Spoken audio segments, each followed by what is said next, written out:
নমস্কার।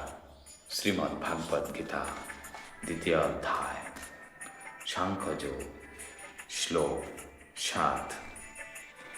কার্পণ্য দোষ উপহত স্বভাব পৃচ্ছামি তাম ধর্ম সংমুরচিতা যশ্রেয় সান্নিধ্য তং ব্রূহি তন্মে শিষ্যস্তেহং সাধি মাং তং প্রপন্নম। কার্পণ্য অর্থাৎ কৃপণ্যতা, দোষ অর্থাৎ দুর্বলতা, উপহত অর্থাৎ প্রভাবিত হয়ে, স্বভাব অর্থাৎ স্বভাব, পৃচ্ছামি আমি জিজ্ঞাসা করছি, তাম তোমার কাছে, ধর্ম সংমূঢ় অর্থাৎ হতবুদ্ধি, চেতা চিত্ত, যৎ যা শ্রেয়স্কর, সৎ হয়, নিশ্চিতভাবে, ব্রূহি বল, তত্তা মে আমাকে, শিষ্য তে তোমার, অহং আমি, সাধি নির্দেশ দাও, মাম আমাকে, তাম তোমার কাছে, প্রপন্নম আত্মসমর্পিত।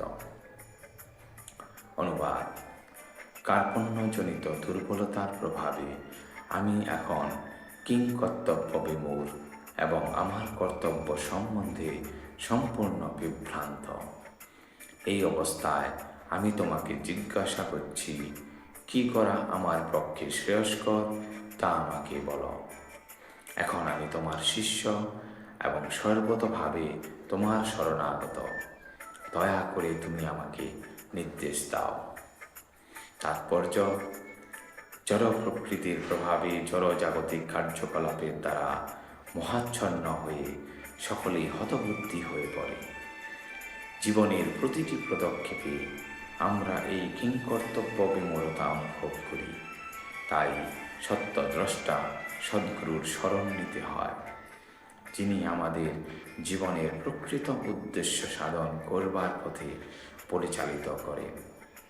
জীবনের অনাকাঙ্ক্ষিত জটিল সমস্যাগুলি থেকে পরিত্রাণ পাওয়ার জন্য সদ্গুরুর শরণাপন্ন হওয়ার উপদেশ সমস্ত বৈদিক সাহিত্যেই দেওয়া হয়েছে।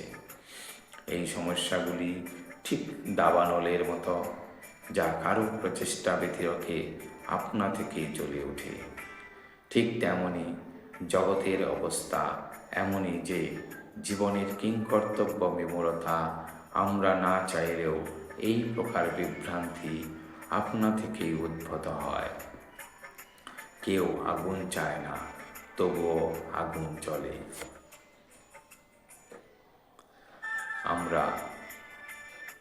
আমরা হতবুদ্ধি হয়ে পড়ি।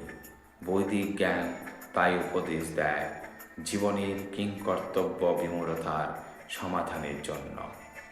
আর সেই সমাধানের বিজ্ঞান হৃদয়ঙ্গম করবার জন্য গুরু পরম্পরার ধারার সদ্গুরুর শরণাপন্ন হতে হবে। যে ব্যক্তি সদ্গুরুর সান্নিধ্য লাভ করেন তিনি সমস্ত বিষয়ে অবগত হন। তাই জড়জগতের মোহের দ্বারা আবদ্ধ না থেকে সদ্গুরুর শরণাপন্ন হওয়া উচিত। এটি এই শ্লোকের তাৎপর্য। কে জড়জগতের মোহের দ্বারা আচ্ছন্ন? যে মানুষ তার সমস্যাগুলি সম্বন্ধে অবগত নয়। বৃহদারণ্যক উপনিষদে মহাচ্ছন্ন মানুষের বর্ণনা করে বলা হয়েছে, যো বা এত দক্ষরং গার্গ বিদিত্তাস্মা লোকাৎ প্রৈতি কৃপণ।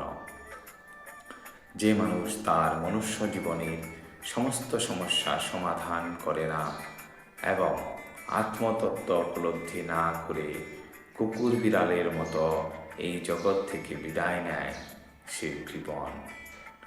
এই মানব জীবনের জীবের একটি অমূল্য সম্পদ, কারণ সে এটির সদ্ব্যবহার করে জীবনের সমস্ত সমস্যার সমাধান করতে পারে। তাই যে এই অমূল্য সম্পদের সদ্ব্যবহার করে না, সে কৃপণ।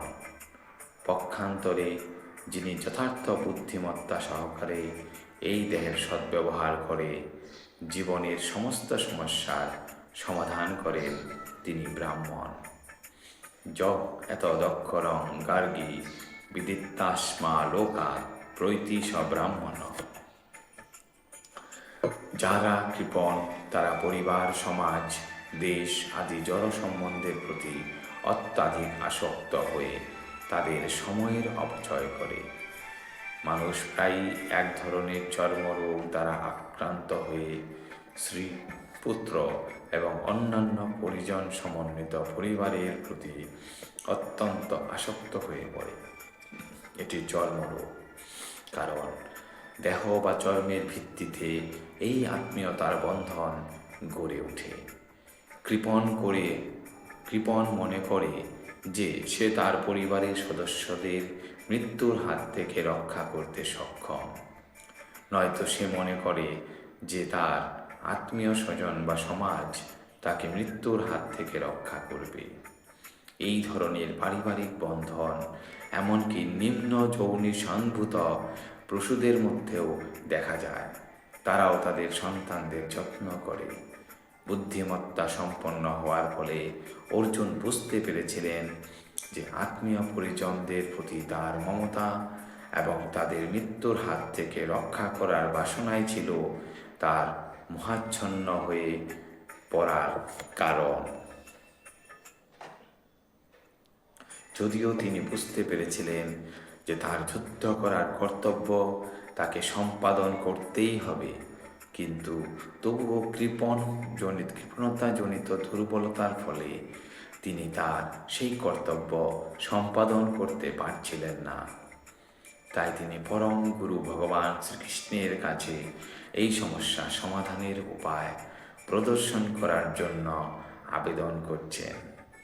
তিনি ভগবান শ্রীকৃষ্ণের কাছে নিজেকে শিষ্যরূপে সমর্পণ করেছেন। শ্রীকৃষ্ণকে তিনি আর বন্ধুরূপে সম্ভাষণ করছেন না।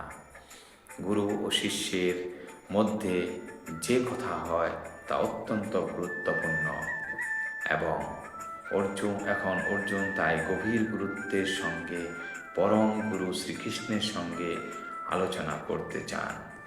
তাই শ্রীকৃষ্ণ ভগবদ্গীতার তত্ত্ববিজ্ঞানের আদিগুরু এবং অর্জুন গীতার তত্ত্ব সম্বন্ধে অবগত প্রথম শিষ্য।